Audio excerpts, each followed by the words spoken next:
Hello and welcome. Today we read "O Captain, My Captain" by Walt Whitman. Walt Whitman was an American poet, a very famous, well-known, influential American poet of the 19th century.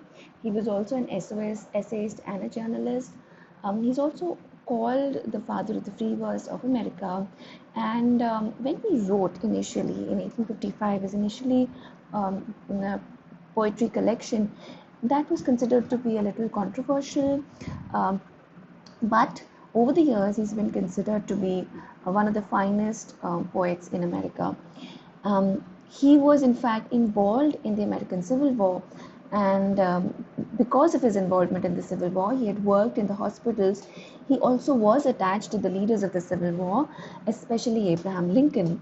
The poem that we study today, "O Captain, My Captain," is actually written in the memory of Abraham Lincoln, and he talks about his leader. He talks about Abraham Lincoln as the strong leader who had won, who had made them victorious in the Civil War, but finally the leader has had to lose his own life because of the strong stand that he had taken through his politics. So "O Captain, My Captain" over the years has become a very iconic poem. In fact, many other um, poems of different cultures have been inspired by this poem. So let us read this stanza by stanza and understand what the poet wants to tell us. So the poem is written in a very rhythmic fashion. You see that there is a certain rhythm to it. There's a rhyme, and it actually is quite musical. "O Captain, my Captain, our fearful trip is done. The ship has weathered every rack. The prize we sought is won. The port is near. The bells are here. The people all exulting, while fellow eyes the steady keel, the vessel grim and daring. But oh heart, heart, heart! But oh bleeding drops of red! Where on the deck my captain lies, fallen cold and dead." Now, the poet imagines himself to be a part of a ship which was being steered by the captain. Now, this captain is a very brave person. He has been very smart. He has made the ship weather all the bad weather conditions. The ship has actually won over a storm, and it is finally reaching its shore. But the moment it is about to reach the shore, the people on the ship realize that the captain has passed away.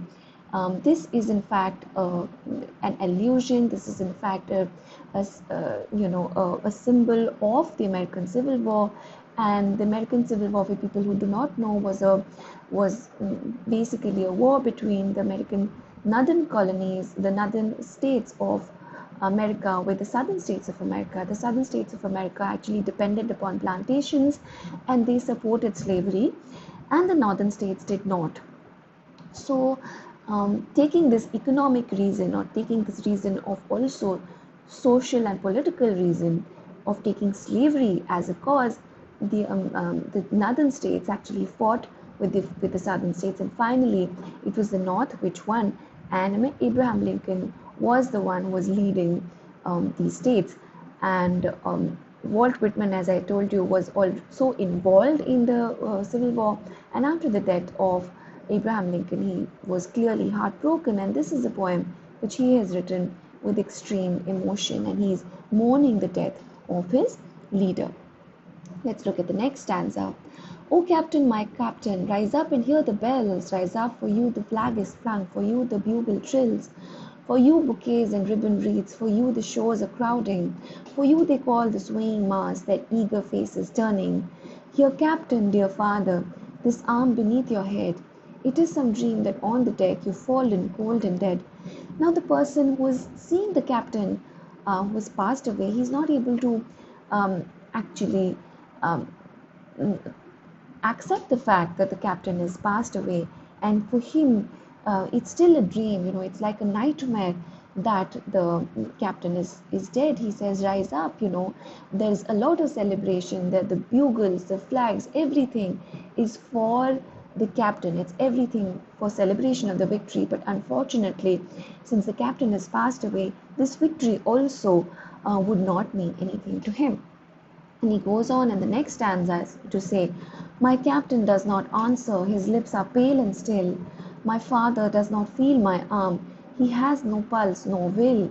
The ship is anchored, safe and sound, its voyage closed and done. From fearful trip the victor ship comes in with object won.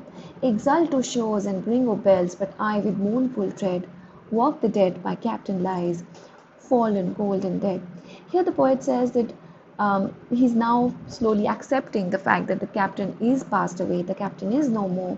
And for him, this great victory does not bring that much of a happiness for him, because the the sorrow, the grief of having lost the captain is much more.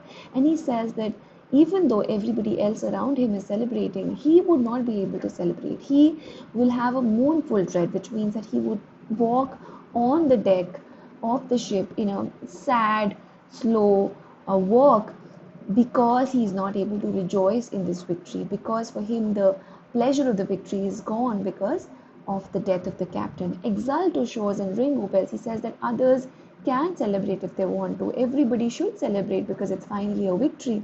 But I would not be able to be a part of this victory. So this is a very short and a very beautiful poem with a great message. In fact, this has inspired many other poems around the world. As I was saying, that there's this Indian song which goes by the lyrics of "हम आए हैं तूफान से कश्ती निकाल के इस देश को रखना मेरे बच्चों संभाल के," which is actually the same tone which was the same tone of this song by Walt Whitman. And in this, the other song that I'm talking about, this is redone in the Indian context, where an Indian freedom fighter is telling the people who are the later generation that they should actually hold on to this new nation, to this new free nation with a lot of care. So the message given by Walt Whitman in his poem is actually very profound, and it is living through various cultures and various other poems that it has clearly inspired. Thank you so much.